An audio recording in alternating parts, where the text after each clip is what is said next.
to the Better People podcast. I'm Margaret Urick, and in today's episode, we're talking with Jeffrey Robinson, Chief Human Resources Officer at One Inc. So welcome, Jeff. How are you today? I'm doing well. Thank you so much for having me. Appreciate being It's my pleasure, and I know it's going to be the pleasure of everyone listening because this is going to be a great show. So, Jeff, as I warned you, always like to have you kind of share your background with our listeners. So what is it that you think would be really helpful for our listeners to know about Jeffrey Robinson? Let me see. I would say that that I've had a varied career in different industries. I have been in technology, I've been in banking, I've been in publishing, I've been in entertainment. So a varied background. And ultimately, I believe that what's worked there is that ultimately every business comes down to the people and the talent that drive it, that are passionate about it, that want to be there, makes the difference. And if you can touch that nerve, regardless of industry, from an HR perspective, you can be successful. And then the second part that I would say to that, if anyone is looking for light reading and wants to see my background, and you go through LinkedIn, what's not as prevalent or as on the screen is the early career. And our early career decisions is really what makes us. And I was willing to do anything and everything inside of HR. So I've been the head of training. I've been the head of recruiting. I've been a generalist. I have been an operational lead and taken organizations completely paperless when that was a thing.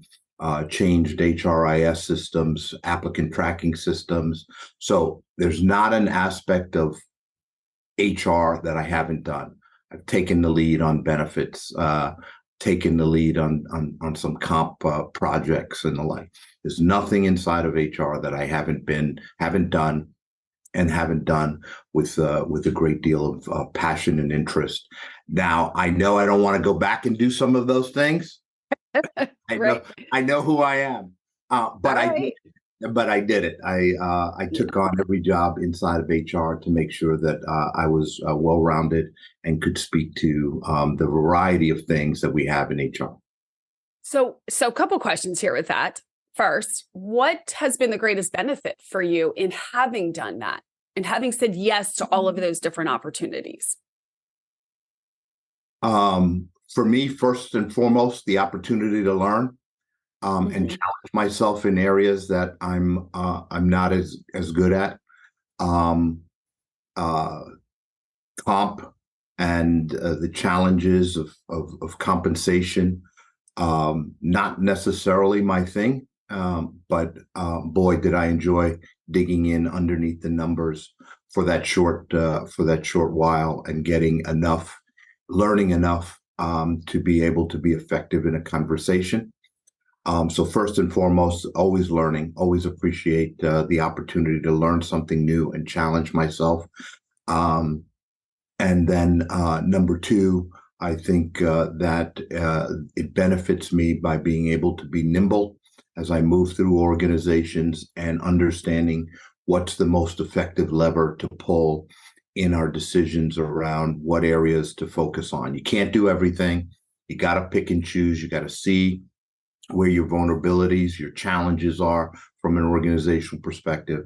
And so my past experience makes me nimble enough to move through areas, understand enough about each of the levers that HR has at its disposal to be able to pick and choose and make what I hope are good, effective strategy decisions on what this is what we're going to attack, this is what we're going to do, and this is how we're going to try to get at our employee base.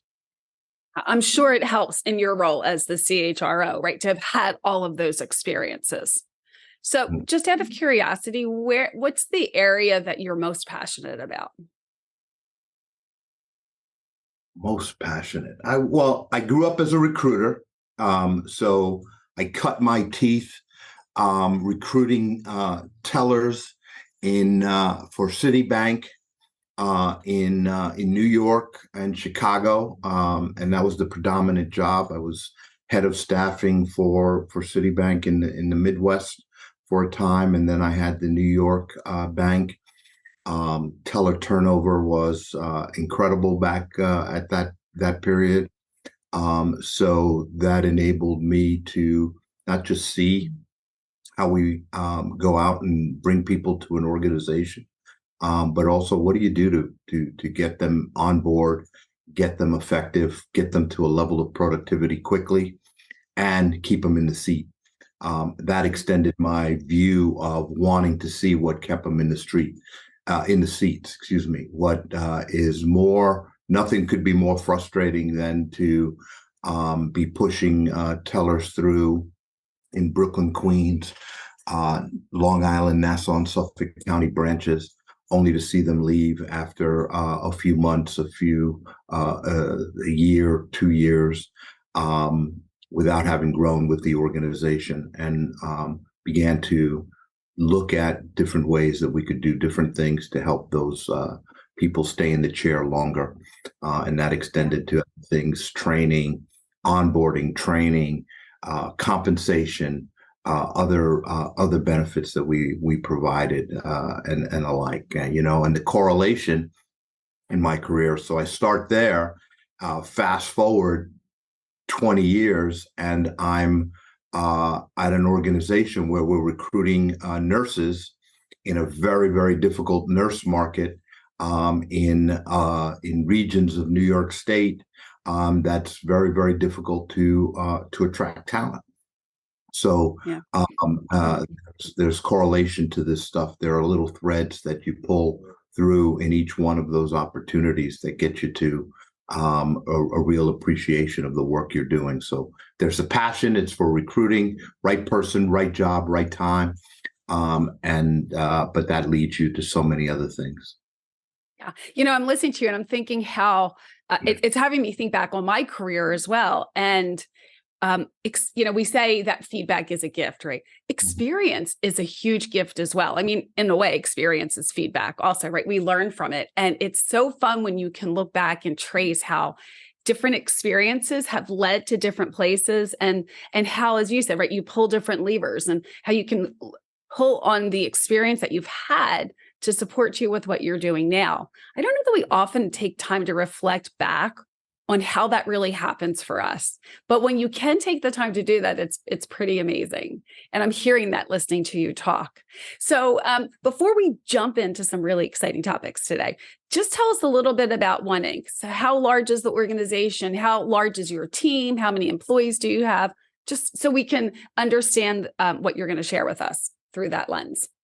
Yes, thank you so much for the opportunity to give a One Inc. commercial here. But One Inc. is a software provider in the insurtech space.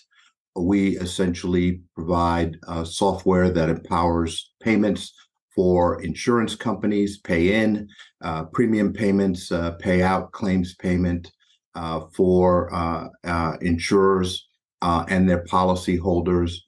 Hopefully, not hopefully, but our software essentially changes the game between insurer and their policy holder, and enables payments as the consumer.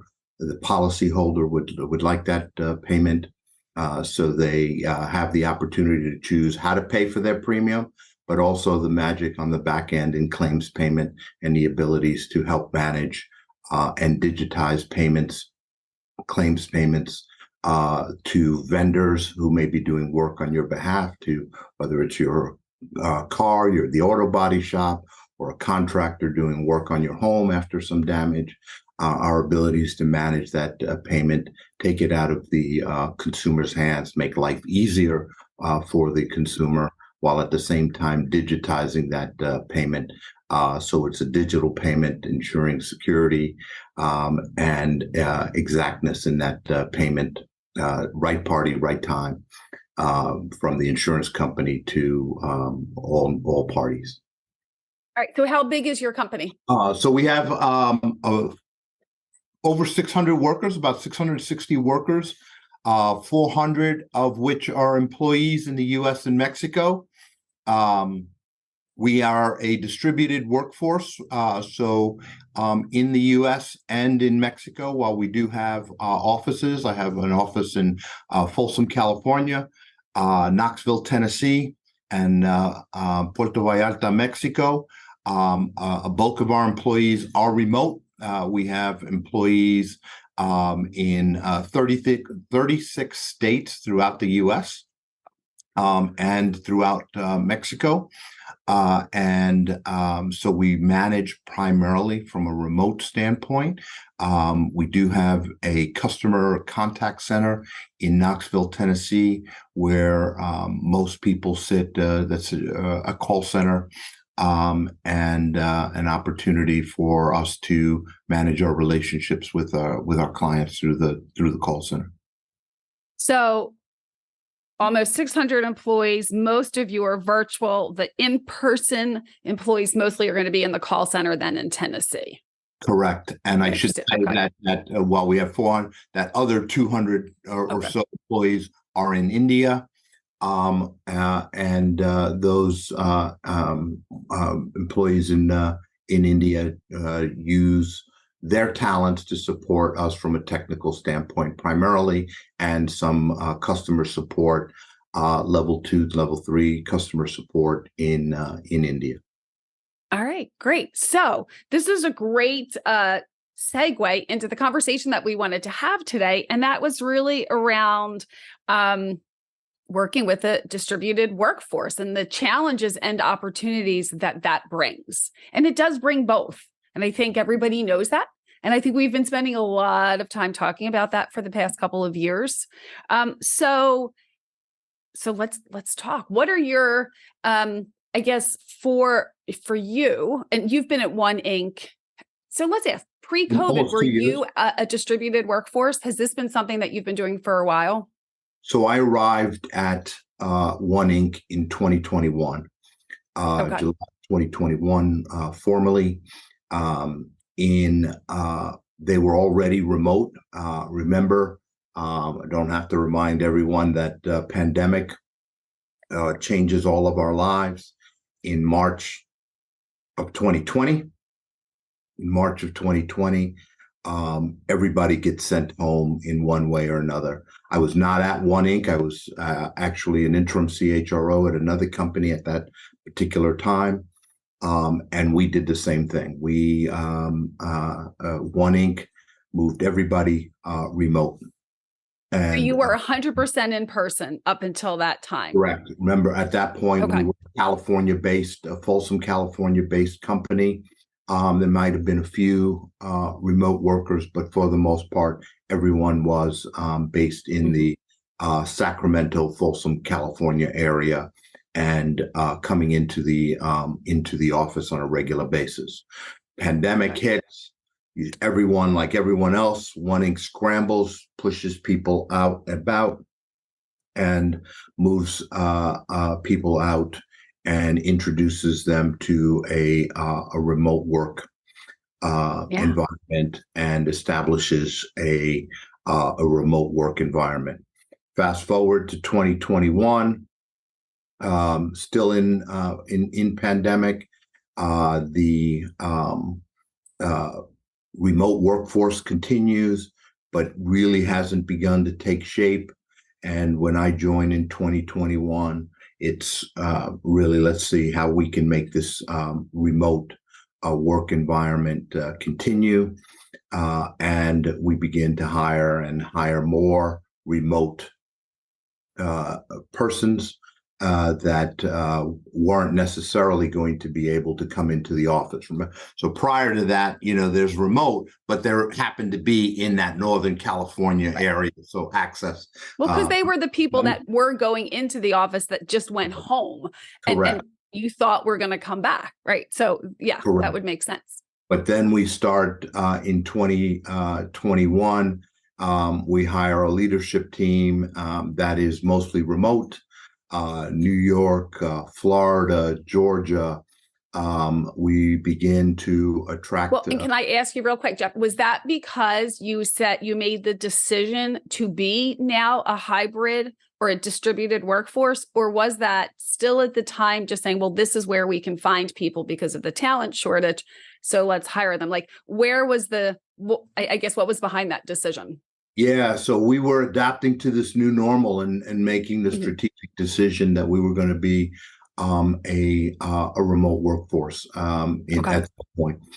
So we were going to give a level of commitment to it and evolve together as a remote workforce.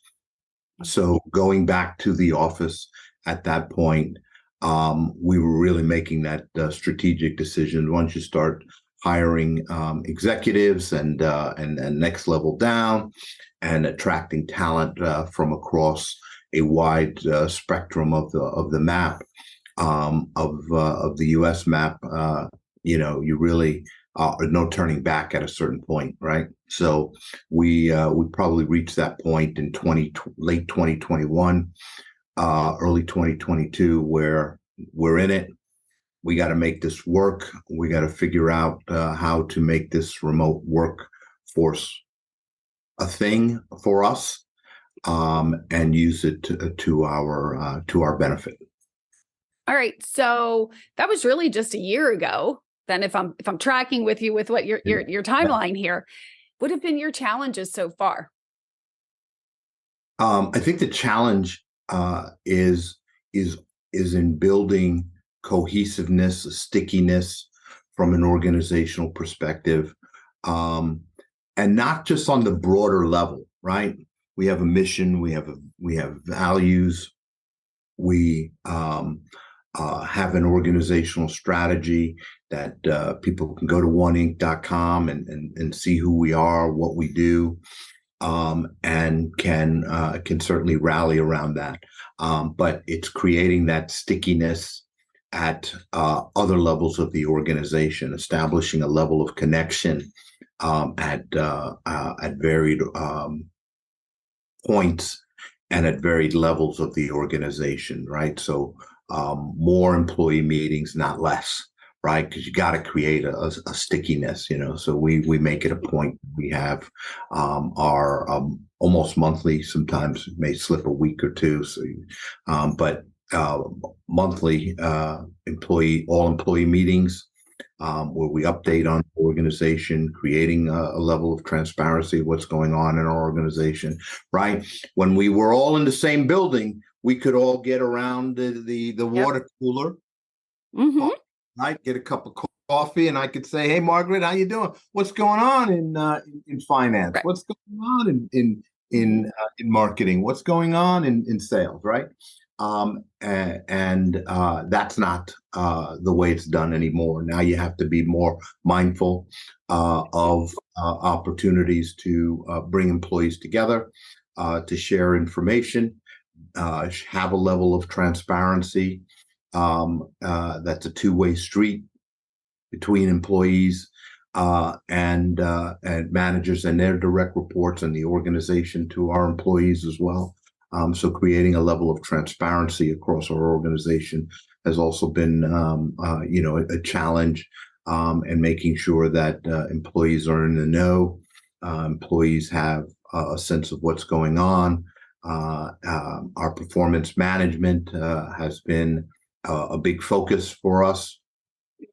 We have had the opportunity to really drive on, not perfect yet, but certainly working and evolving our performance management practices, insisting that managers meet with employees on a regular basis, regular feedback, and all of those types of things. So let me stop you there real quick. So, because I want to get into that also, yeah. But listening to you, kind of a little funny here, but I'm listening to you, and I came up with a slogan, which I'll just say, we talk in business that cash is king or cash flow is king, but I'm listening to you, and really what I'm hearing, it's like communication is king now. Like, this is it. And communication, obviously, runs through so many things. It's the communication of just updating your employees so they know what's going on. It's the social communication that so people just feel connected and they get to know each other.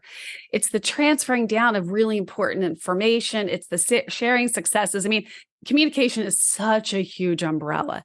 And I do think it has become so much more important for organizations because you're right. Before it just kind of organically happened and we didn't think about it.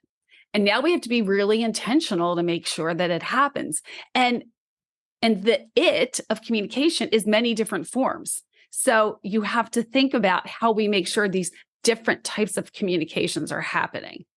Absolutely. One of that, right, is the communication that the manager has with their employee. And it's different levels of communication there as well. So I love that you're going to performance management. And it sounds like you were saying that this is something that you're seeing as an opportunity for you and something you're really building out. So now tell us what you were going to say. Yeah, so you're absolutely right.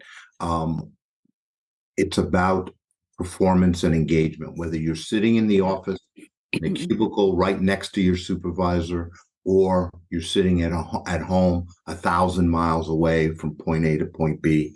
It's being mindful, intentional about expectations, about the challenges. What are you doing? What am I doing? And that we're in regular communication. We're just doing it electronically, and we're using Teams. We're using Microsoft. And so you're getting calls via Teams. You have the abilities to set up a Zoom meeting on occasion for bigger, more appropriate meetings. So you have to be thinking as a manager, what's happening with Bill today? What's happening with Barbara today? What's going on? And behind these cameras, you don't know what's happening. Yeah. You don't know what's going on.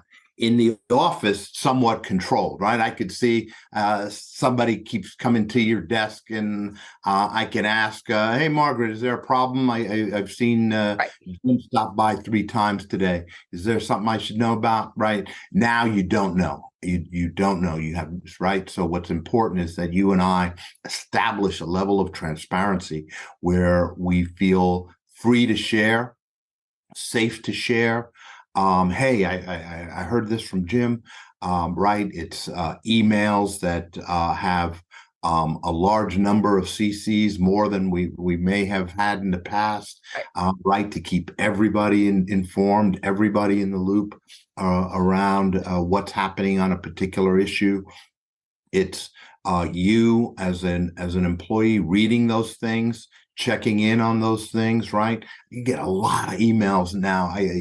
The number of emails goes up, but there's information, there are nuggets inside of those things that you got to read. You got to pull out the threads, anything in there that's important to me.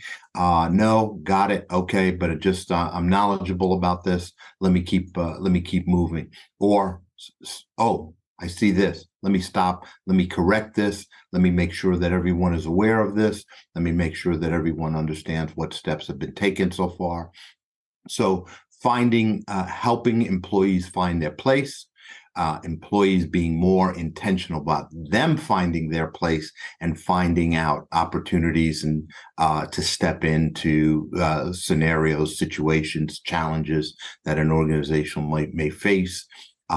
So information is coming from a lot of different places, email, voicemails that come through your Teams, Zoom, all of these different things, Slack channels and Teams channels that are there where people post things and that kind of thing. You have to be more intentional about your going out to get information and sharing information.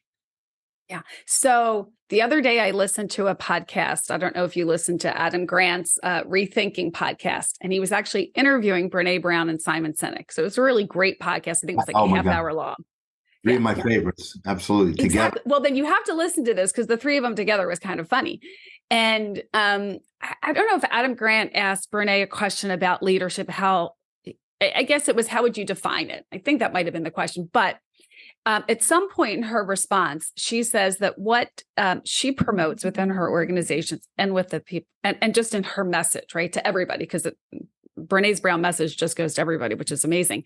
And that is that you have to care for and connect with your people. And that if you don't, as a leader, if you don't care for and connect with your employees, it's not going to work. I believe I've quoted her correctly. That was, but and so I'm listening to you, and that's what I'm hearing, right? So you're getting all this feedback from your employees, and you have to care enough about them to look at what you're getting and to say, is there a message here that I have to be picking up on? Is there an opportunity to train them because they might be missing something? Is there an opportunity for me to say, hey, you don't seem like you're having a great day today. Is something going on? Or is there an opportunity to praise them and recognize them for something that they've done? And it was so fun to connect what she was saying with really what you're talking about. And I think it's the same thing, which I think is great. And I love Bené's discussions on empathy. I encourage anyone who hears us to go out and find Brené Brown and her, and that's absolutely part of it. Maybe in the office you could walk past and you see that somebody might look a little sullen, a little sad, or that someone's got a pep in their step and a little, hey, why are you so excited, or why are you so sad? But in these contexts of remote work where there could be thousands of miles between us, we need to zero in on things and see things and note things. And we also have to be more inquisitive. As a manager, there are things that you're going to hear an employee say, oh my gosh, I've been so busy today. I'm sending you this now. I've been so busy today. I haven't even had a chance to walk the dogs. Going to walk the dogs, be back. Okay. That gives you a clue. Why are they so busy? What's going on? You got to listen for those things. What's happening in the day for that individual? What's going on? What are they prioritizing? Help them to reprioritize some things. Things can break that you don't even know broke. Now that may be taking up their time. You don't know about it. From an HR perspective, my team might be engaging in an ER issue that I'm not even aware of. So now I have to. Now I'm hearing someone who's sounding like, oh my gosh, they're so busy they can't break away for a few minutes even to have a bite of a sandwich or another cup of coffee or whatever. So then it's good. It's a good opportunity to sit out there and say, what's going on? What are you working on? Right? Tap into those clues. But in order to tap into those clues, you yourself have to be present of mind to kind of say, what are they saying to me? What's the real message in that? And you're absolutely right, Margaret. There are so many layers of in this communication thing. But that's the broad-based umbrella. And if your abilities to kind of break it down into bite-sized chunks and get good at the right time, the right place for the right levels of communication can ultimately determine your success. Of the people you lead. I mean, it's huge. And I love that you acknowledge the clues. I think we do. We get so many clues throughout the day. And if we ourselves as people leaders, or even just as coworkers, if we don't take the time to just be present with the person we're with, that we're sitting next to, having a conversation with, then we're going to miss those clues. And so, that's one problem if we're not being present, which I think is a big issue. And then you need to have that empathy and possibly be vulnerable to say, hey, I'm sensing something's not right with you. Are you okay? Is there something you need to talk about? And I do think what we haven't talked about yet, and we'll throw in another thought leader here, and that's Pat Lencioni and his work around high-performing teams and how at the base of everything is trust. And I think that's a big part of this, what leaders, especially in the distributed workforce, but really with all employees, need to establish that trust so that they can have those conversations with their employees, and their employees trust that they can be honest and share what's going on. Because there is, as you said, There's a lot going on behind these screens. But if the person doesn't trust their leader, they're not going to share that. So that, also really has to be developed. So all of this leads me to my next question for you. And that is when, with everything that we've discussed and all of what we expect our managers to be able to do, all that they need to be able to do. I mean, being a people leader is hard. Very hard. Today's world. Regardless, it's hard. So how are you supporting your leaders within your organization with this move now to this permanent state of being a distributed workforce? Yeah.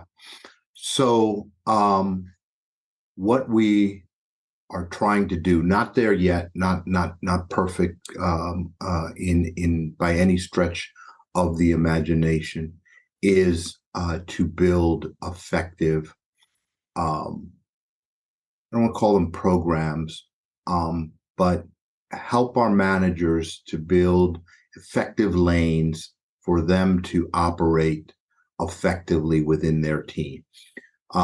Because let's understand that even with a workforce of 400, 600 workers, whatever that number might be, or 6,000, at its basic level, it's me and my manager. It's me and my manager and the challenges of the world, right? Organizations have these big pronouncements, mission, values, their North Star, their organizational goals, their OGSMs, all of those things are these big, broad-based pronouncements. But for the average employee, rank and file, they're just trying to find their place. Whether you are a software engineer or a director in payments, you're just looking for, how do you contribute? How can I contribute to this organization? How do I fit? And so it's you and your manager creating that level of connection. And that level of focus, clear priorities, clear goals. What are we trying to do here? Why does it matter? All of those things are absolutely, positively have to happen in order for someone to feel good about their work and want to jump on these Zoom calls and want to be engaged in these meetings and want to contribute to those meetings. Yeah. Understanding what your role is, what your purpose is. Great to understand what the company's purpose is, but you as an employee to be fully engaged. You're right. Why do I matter? Why do I matter?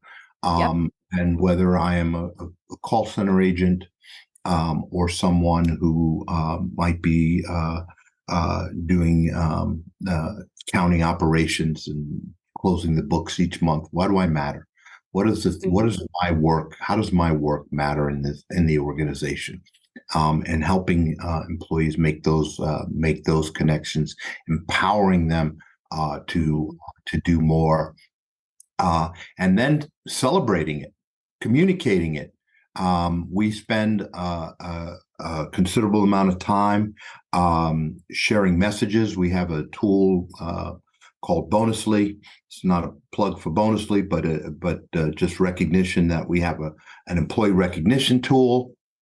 And in that employee recognition tool, I can go in and I can say, "Hey, Margaret's doing terrific. Thank you so much for your effort on that project." I can thank someone cross collaboratively in another department for helping me with some insights, some support. I can do all of that inside Bonusly. All employees get points to give, and they get points, and we encourage using that system.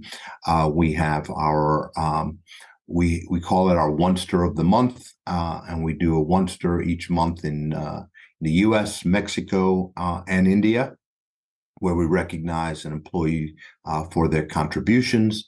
We have a team award where we look for cross-collaborative teams who have cross-functional collaborative teams, I should say, who have worked together to drive some level of improvement. So everyone needs to look inside their organization, find ways to acknowledge contributions and successes, celebrate those successes. Yeah, we don't get together. We don't. I can't have an employee picnic per se, but there are virtual things that we're trying. I'm still trying to organize around that. I hope at some point this year to be a little bit more organized in the intention of encouraging managers to do it, giving them some tools to be able to drive some of that activity and connection with their employees, for them to celebrate, to do fun things together. Remotely, but we're still able to do that. I encourage our managers to just start some of their team meetings with just fun topics. Everything doesn't have to be jump right in and start attacking everything with a sledgehammer. Doesn't have to be that intense. We can have fun. We can share fun stories. We can share where we went last night, whether it was to the opera or a dive bar. We can share our experiences in this remote environment. We can share pictures of the children. We can share our pets and all of those kinds of things. We're still working on some of that stuff. I need to strengthen around some of those things here at One Inc. But there have been glimpses and signs and opportunities for employees to do that. We also try on a regular basis to send our employees something that says thank you, some One Inc. Swag or a One Inc. gift or coffee mugs are very popular. We have done a number of those kind of things just to say thank you as well. And so any touch points that you can create at the manager level, that next level, and then from an organizational perspective is important. I'll end with what we have been encouraging our managers to do is ensure that they are setting goals and clear expectations for people, that they're having monthly check-ins, one-on-one. Every month, every member of my team has the opportunity to meet with me. We put 30 minutes on the calendar. No matter how many times we've chatted this month, this week, this day, we have one-on-one where that is your time to talk about the challenges in your role, life, liberty, and pursuit of happiness, and what is it that's impacting you. We know at least we have 30 minutes on the calendar for you and I to chat, and we insist that managers try to do that. And where possible, we encourage social connection. Two employees happen to live in the same city. We're happy to have them connect and make a social connection in addition to the work connection. Right? I got a number of employees in Atlanta. Once in a while, somebody will send out a note and say, "Hey, here I am. Come on, let's get out together," right? It's me being intentional with my colleagues in the New York area, in New Jersey, to get out and say, "Hey, let's catch a meal, let's catch some coffee," whatever it might be. Encouraging that and making time for that is important. It is, and listening to you, there's no shortage of things that you can do to connect with, engage with a distributed workforce. It just takes intention. It's not going to happen accidentally. You don't just walk upon the person at the water cooler, right? It takes intention, but there are things you can do. And it sounds like you're really thinking of those things. You've put some of them into practice, and there's more that that you want to work on. So that's awesome. So Jeff, this has really been a great conversation. I want to just ask you one last question, and that is, looking back on your career, what is one thing you've changed your mind about sitting here today? Remote work. Oh my gosh! Had you caught me 10 years ago? I was not a fan. Not a fan. Okay. Drive me nuts. Just drive me nuts. Because then everybody was, this one got the special privilege, this one didn't. As technology has increased in the workplace, it has definitely opened up opportunities for people to work from home. I would tell you I was not a particular fan in the early days of the technology advancing this remote work stuff. I was not a big proponent of it, and because of what it would create inside the workplace. Well, how come he gets to do that? How come she's doing that? I want to do that too. And it became a copycat syndrome. I had my biases about being in the office, and was one who had a mentality of in early, out late kind of thing. That was my work style. And the idea that somebody wouldn't come through the office was not an idea that I had. So I have definitely evolved around that. I have definitely evolved around visibility creates success. Has to be more than visibility. Has to be results. You got to be driving results. What are your results? You don't have to be the loudest person in the room. But you do want to be the most productive person in the room. You want to make sure your output is there. So all of those misnomers that I had at that time about being in the office and being visible have gone away. I recognize that you can be successful toiling in your own living room, dining room, office at home. You can be successful. Again, we come back to, as long as you're intentional, you're mindful, and you are communicating going both ways. Me, employee, what am I doing? You, supervisor, making sure that we are driving goals, objectives, clear responsibilities, clear levels of expectations, and building a sense of community for everyone, where everyone can feel like, even if it's just this Zoom, that you feel safe to say the things that are important, that are vital to you as an organization, as a team, and that people feel like they can bring up issues, concerns, and at the same time, successes, and that you take the appropriate time to celebrate those successes. Wow. So, thanks for your vulnerability there in sharing. I only asked for one thing you changed your mind about, and you gave me a bunch. But I think that's awesome that you admit, right? This is how I used to think. And I don't feel that way anymore. And you're actually not only not feeling that way, you're working to make the very thing that you didn't believe in actually be a positive reality for the people at One Inc. So that's awesome. So Jeffrey, I want to thank you for your time today. This has really been a great conversation.